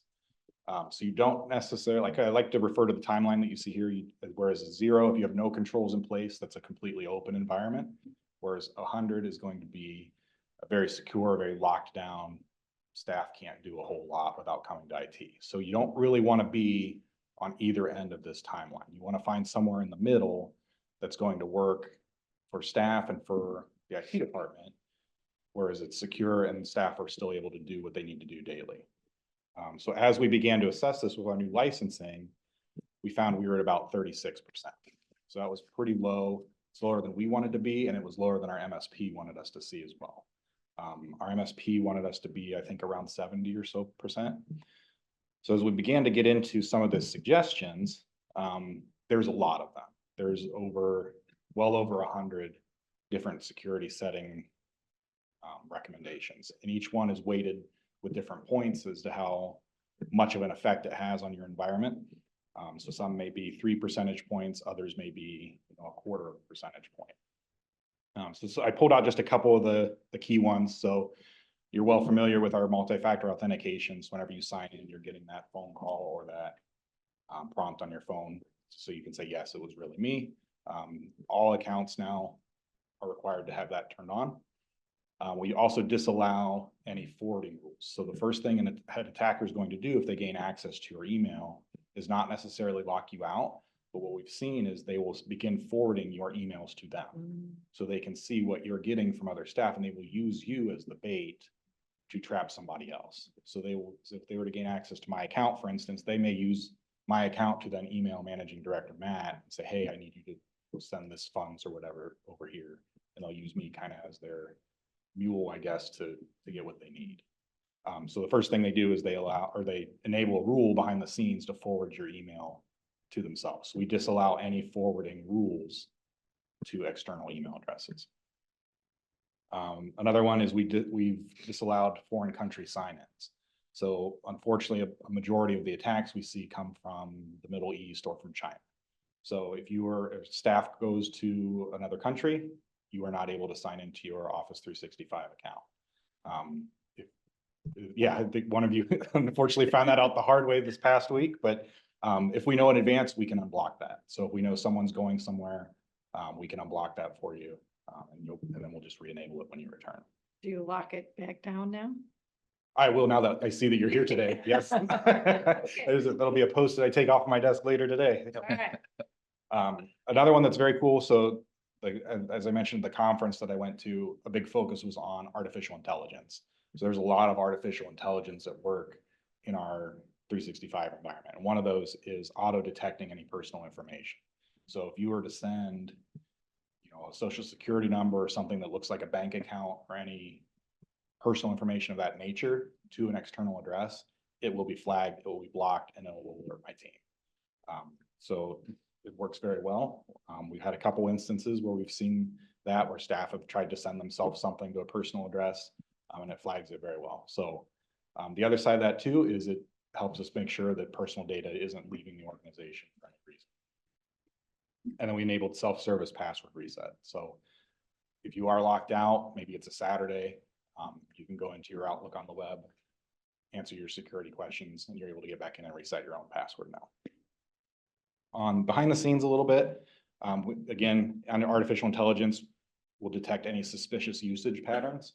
So if your account is suddenly sending, 100 emails on a Saturday, it's going to flag that and block your account, and it's going to alert my team again. So that's been a good change for us too. We've also increased our spam detection. You're still going to get some spam. It's impossible to block absolutely everything. But if you were to see our spam filter versus what you may receive, we block probably about 95 to 98% of some of the stuff that comes in. So we've increased that artificial intelligence to detect, and that's been a good change as well. And then with that new licensing came new auditing tools to see where some of these logins are coming from. So if there's a suspicious activity on your account, we can look at sign-in logs and see, oh, maybe that login from California, it wasn't actually you. And then for our admin team, so my team and our MSP, you have to re-authenticate every day. So our staff at their desk, they can stay signed in.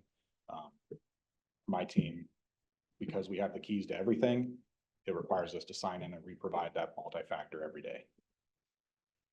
Commissioner So- McCollum? Madam Chair, Chris, does that mean you change your password every day or? No, it just eliminates that persistent login. So when you go to a website and you click the button that says remember my credentials and it leaves you logged in, we see that as a small security risk to, like, if a bad actor were to gain my password, they could stay logged in with that same password.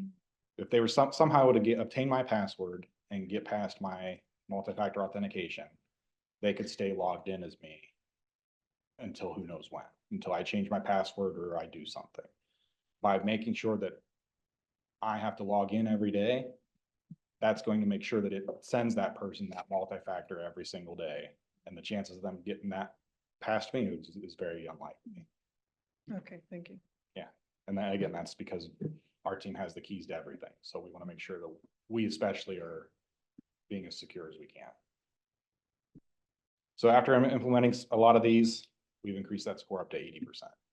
So we feel much better. There have been some that we've had to revert back. One of them was we accidentally locked out guests from Teams meetings. So there was about a week where no guests could join Teams meetings. So we learned as we went, but so not all of the settings are for everybody. So that's an example of why we don't want that all the way at 100%. Some of them are very strict, prevent that daily work for staff. So we're very comfortable with our 80%. Our MSP is comfortable with that 80%. Like I said, there's a lot of good tools in there now at our disposal to make sure we're very secure. Questions there? I'm happy to go over the entire list if anybody wants.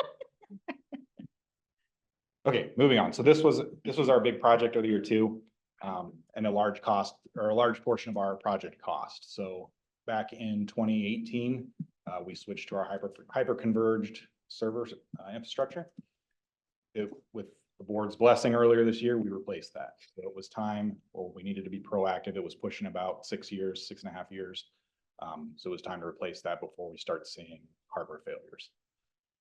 So essentially, I'll just move to the next slide. So what's that mean?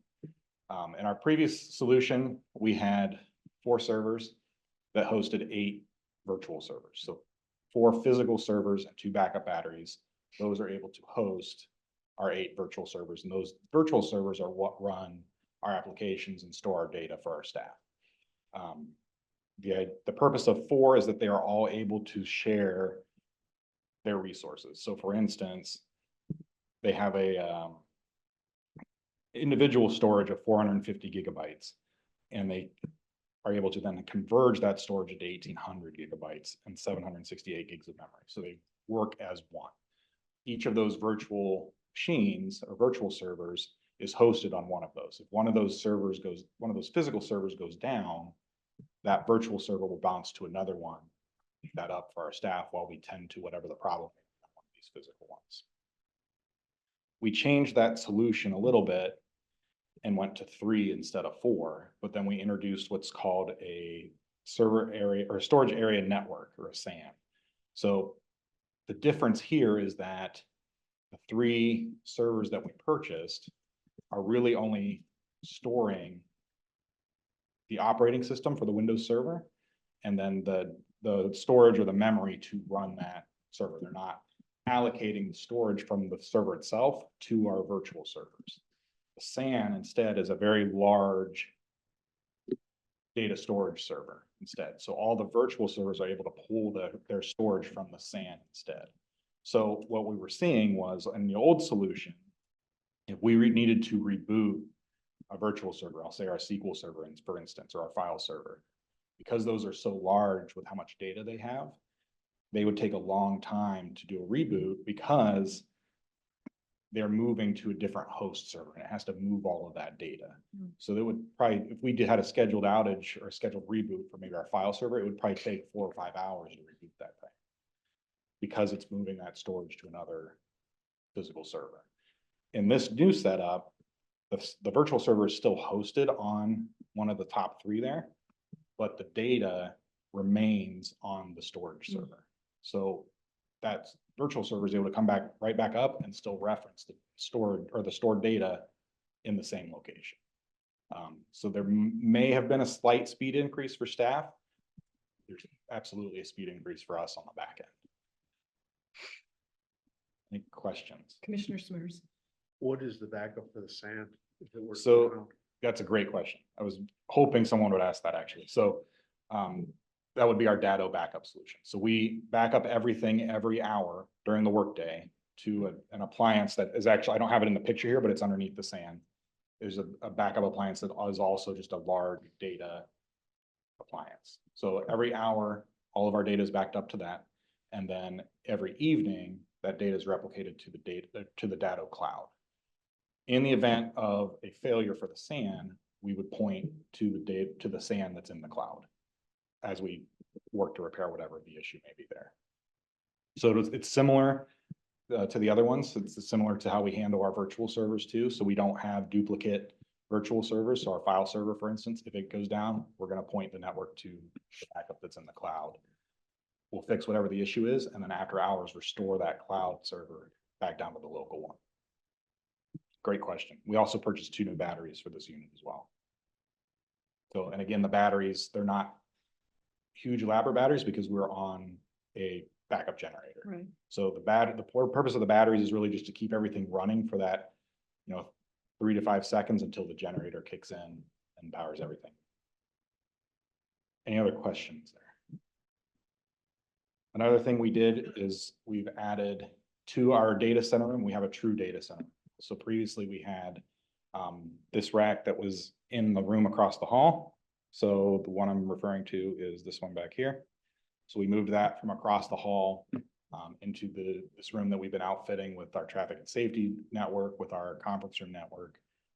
So we have one room now that's dedicated to all of our networking stuff. We have a true data center room.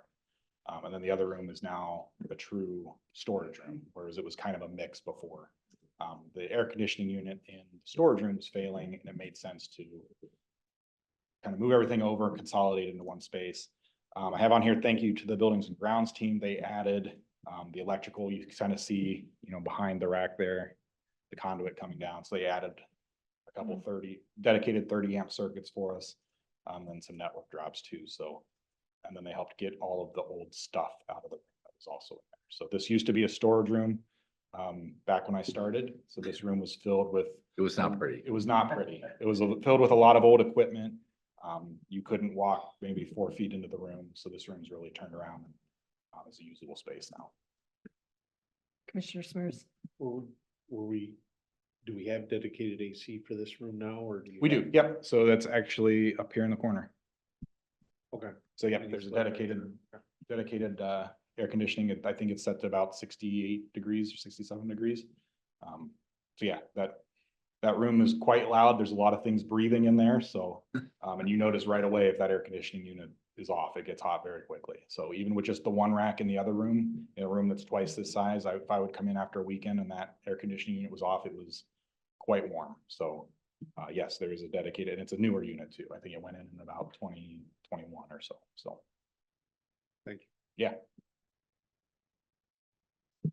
Moving on. So you recall last year, we've been struggling to get fiber internet into our yard 4 out in Manchester. And Commissioner Fuller, I know you're all too familiar, but progress is being made. So we have talked with our Comcast vendor. We've figured out kind of the root of the problem has been on the consumer's energy side. There's been an issue with getting the line across one of the streets, I guess. But the good news is I have an appointment with them next Tuesday to actually get the fiber line into the building finally. So this started back in March of last year. We're finally getting the line in next week. And then in my experience with the other locations, once that line's into the building, it's another couple weeks and Comcast comes out, lights the line, gets our new service. So that's going to be a great improvement out there. We see a lot of issues with the current service dropping or having outages. So this dedicated line is going to be great for them. So consumers did its thing, and now it's going to take 2 weeks for Comcast to arrive on the scene? Yeah, that's typically what I've seen. And the fiber line is on property currently. It is, yeah, it's curled up. Yep. At the bottom of the pole So inside the gate. That's a big milestone right there. Getting it to the yard was the struggle. So, yep. And then, yeah, that 2 weeks is a lot of just trying to find a scheduled time that works. So with them, with us, with the guys out there at the yard, if they have an event or something, if they're doing something, or maybe if there's a storm or something, we don't want to interrupt what they're doing. So I'm not a patient woman, as you know. I agree with you. Since March of 23, I have not been patient either. So we had some uncomfortable I think conversations. you've been more than patient, frankly, Chris. Yeah, we've had some uncomfortable conversations. We've looped in Mhm. some higher ups at Comcast. I've actually spoke with him in person at the GMS conference. They know we're unhappy. and they've made it work. So since we've engaged him and his team, he's their area or vice president. Since we've engaged him, we've seen a big improvement. So excited to get that one crossed off. Another project we're hoping to launch here in November, and I know you've heard of this one in some of the board meetings, is our WCRC Academy. So this is going to be our online training platform for our staff. So this is going to be a lot of professional development courses, things like leadership, dealing with difficult customers, Office 365, how do I do, maybe pivot tables in Excel. There's a lot of different things that staff can go in and maybe in some free time or on a rain day, to go in and kind of try to better themselves or learn different areas. If somebody's working on, an Excel sheet and they can't remember how to do a pivot table, they can go in and relearn how to do that. Supervisors can also assign training to their staff. So maybe if it's a one-on-one or they see their staff are struggling with something, they say, hey, there's a great course in the academy. Let me assign this to you, and you have, either do it on your own time, or, you have 2 weeks to do it, whatever the case may be. We will also be rolling out mandatory training through this platform. So HR has their different trainings. Craig Timmer and safety has his different trainings. We have our cybersecurity training that we roll out every year. So the plan is to go live with this November 1st. And then the first thing will be that cybersecurity training. We're a little late this year in rolling it out because we wanted to use this new platform and for that to be the first thing to come from it. So November 1st, hopefully we'll be rolling that cybersecurity training out to everybody, and getting that taken care of. So there's a large catalog. I want to say thanks to Craig and Alicia in HR. They've done a great job of adding different courses, vetting a lot of those courses. There are over 2,800 courses in the catalog that we can make available for our staff. So they've done a great job of going in there and finding ones that are relevant to the road commission, and making those available in different ways, categorizing. Commissioner McCollum. Yes, Chris, for the courses that are not mandatory, if a staff was taking those courses to help improve their development, is there a way of tracking that to make sure? Absolutely. Yep. Okay. So yeah, it'll go on their employee profile within the academy, and we have to see a history of everything they've completed. Okay. So Great. even the mandatory courses, we've got a record there. So if, heaven forbid, we have a cybersecurity incident and the insurance comes knocking and says, hey, have you been doing your cybersecurity training every year? We have that proof right there. Yes, we have. Great. Commissioner Smers. Is there any incentive for the non-mandatory ones for the general rank and file to do? At the moment, no. There is a leaderboard that's already pretty hot with our pilot group. There's quite a lot of competition in there already. So at the bottom left, I don't have it in the screenshot, but at the bottom left corner, you get, I think it's 10 points a course unless we weight it differently. But yeah, there's quite a healthy competition among the 15 or so people we have already. But that at the moment, no, there's not an incentive of any kind, but I suspect we'll have that conversation at some point. Managing Director McDonough. Thank you, Chair. I just wanted to say thank you to Chris as well. It was a monumental effort to set up this system, and both him and Josh worked very hard in collaboration with HR to get this up and running to where we're at. Feel really good about our pilot group, and just had a meeting yesterday, which Chris and Nicole, mainly Chris, led in kind of having that conversation of what are we seeing, what are the good, the bad, the ugly, and a lot of positives. Few things that we're researching to see if we can how to use the communication tools within, but overall very impressive.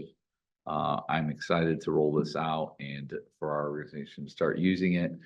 You all will be part of that when we do the cybersecurity. So you'll have an opportunity to look at the courses, and if you're interested or want to enroll, that's one of the beauties of it. It does allow for that. Obviously, we want people working with the supervisor if they're doing it on the clock, and just making sure that it makes all the sense in the world. But you do have access to it at home as well. I know if you're just interested in a topic that is whether it benefits you outside of work, you're welcome to it. So it's really interesting as far as the amount of courses and catalogs.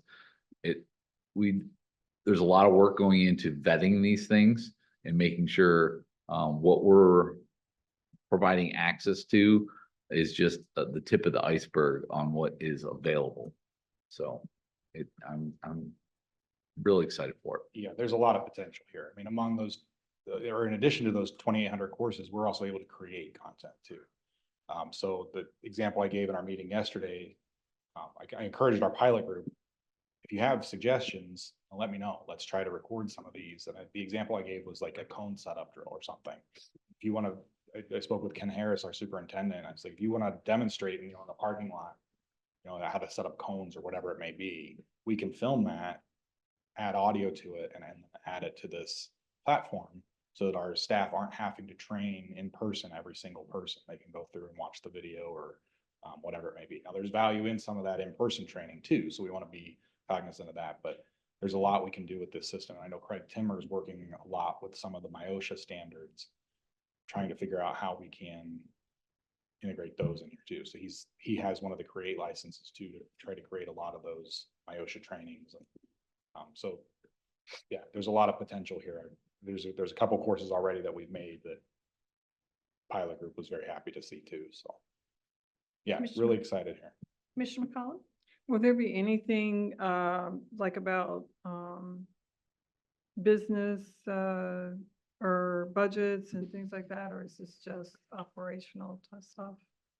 Yeah, I think there's some generic budgeting, like how to do it in Excel maybe.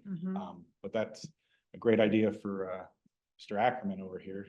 Maybe he and I can get together and throw together something on how the road commission does it, for sure. That's a great example. Thank you.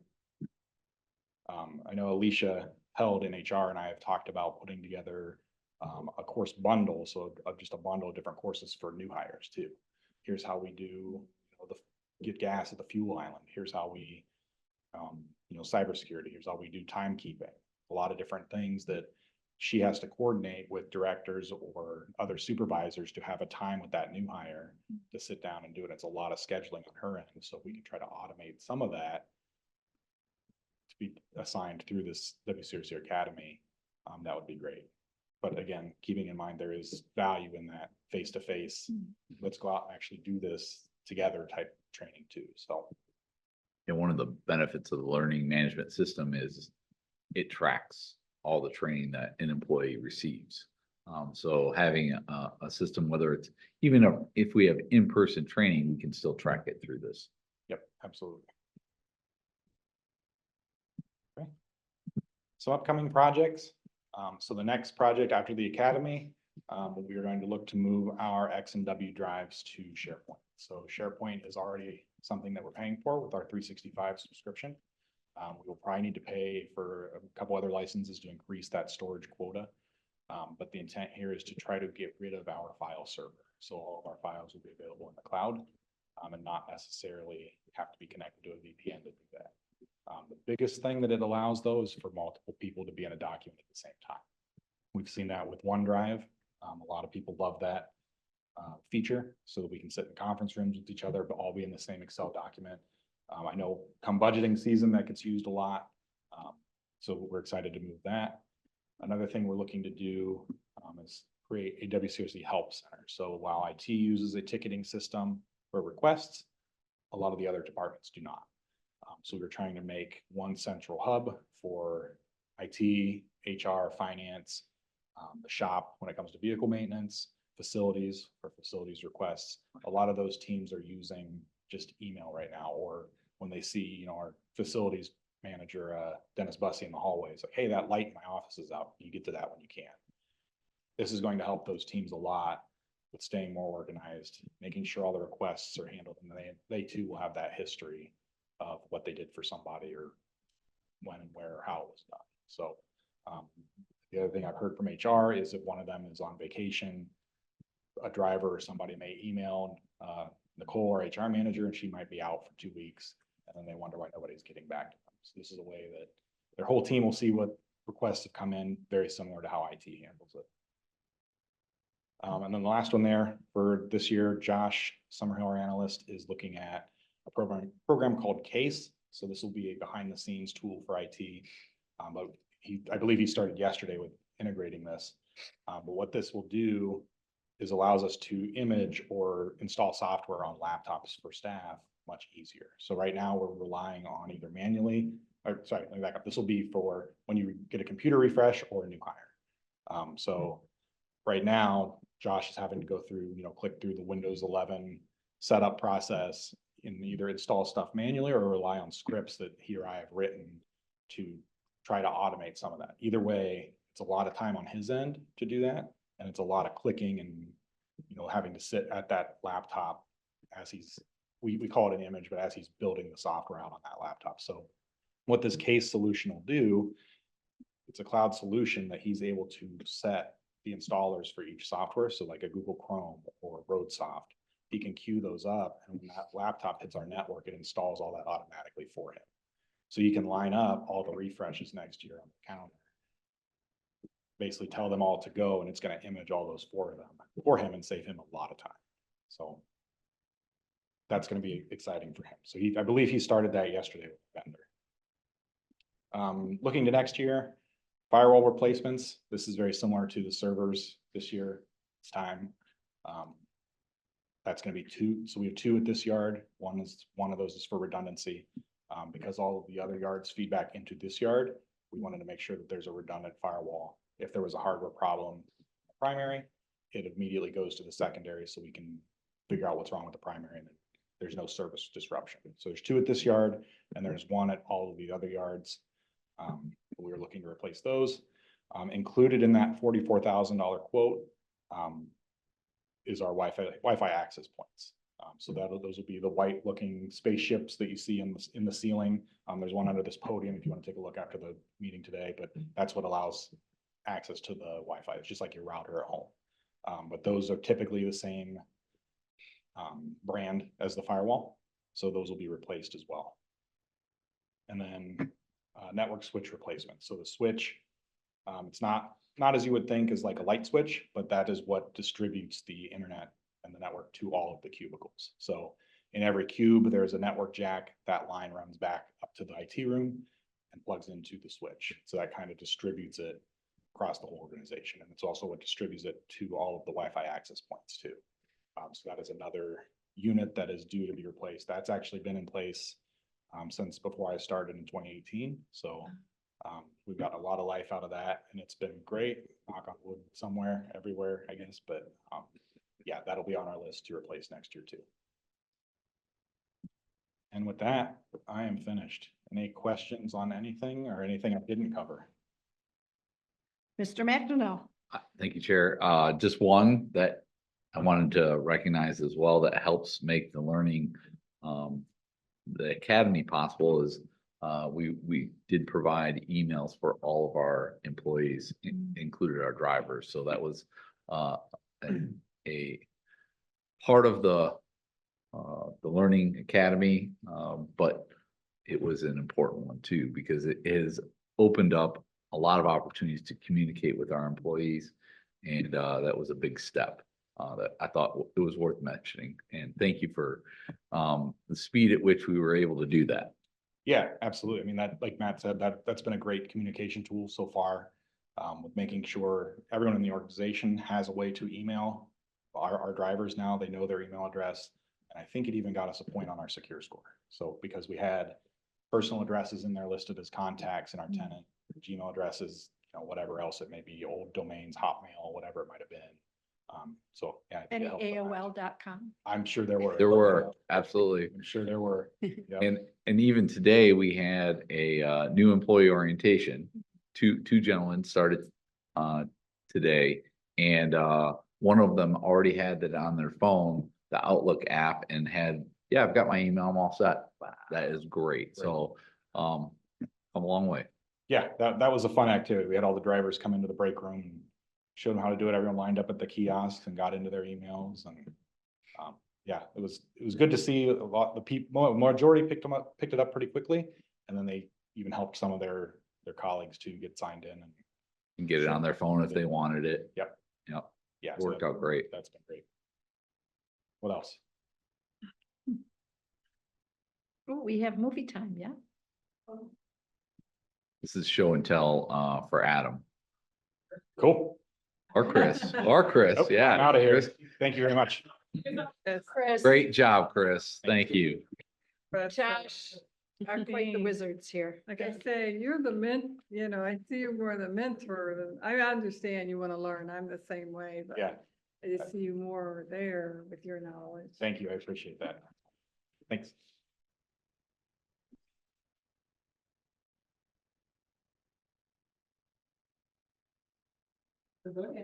So next on the agenda, we have Adam Lake with a little show and tell on our salt barn. This is something that was displayed at our employee tailgate.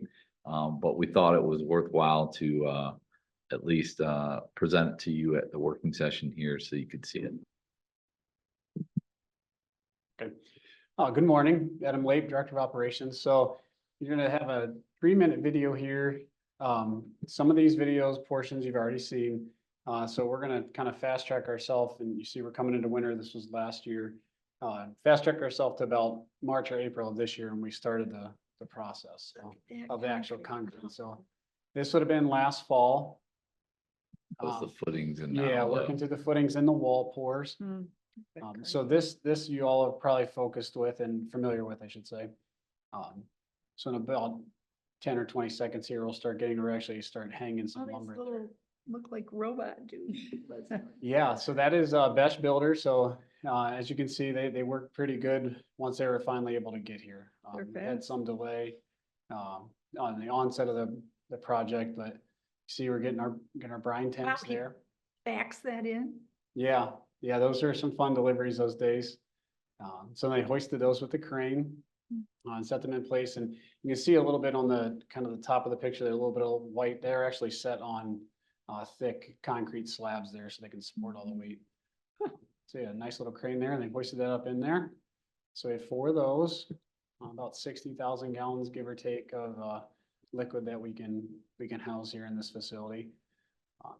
And then a little bit slower as they were curing concrete and waiting for things to kind of find their way. Start transitioning here towards the end of season. You see some of the iron being hung for the overhangs that we refer to, which I'll highlight those here in a few minutes. And then obviously the timber portion of the structure. Goes pretty quick. They were putting up sections, so it was pretty neat to see. So the rigidity of the building and in case of catastrophe, it's good planning. With all the concrete is probably not going to go anywhere.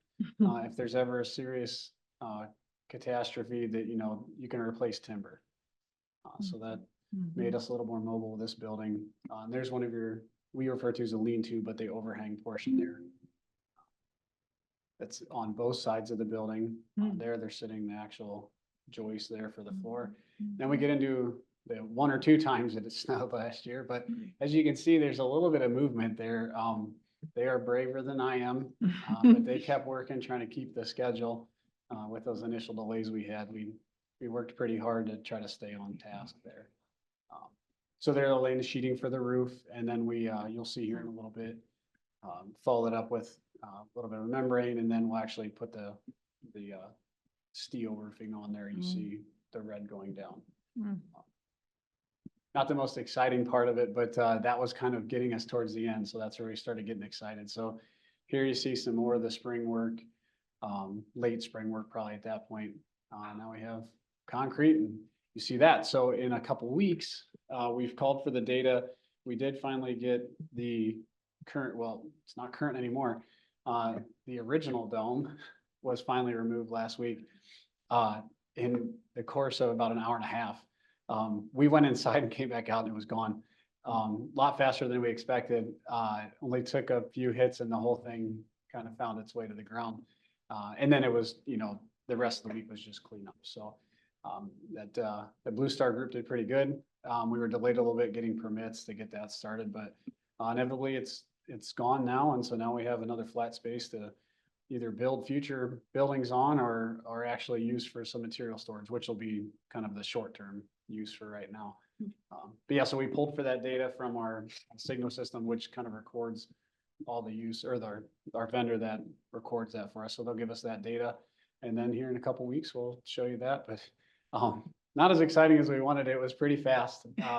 We didn't expect for it to go that quickly. We thought it'd put up a little bit of fight. So we're happy to be out of there, and not inside of that building. So certainly stable until you start taking parts of it out, and then that dome quickly, loses all its integrity and found its way to the ground. Commissioner McCollum. Just, maybe we could do it in slow motion so we can see it fall down.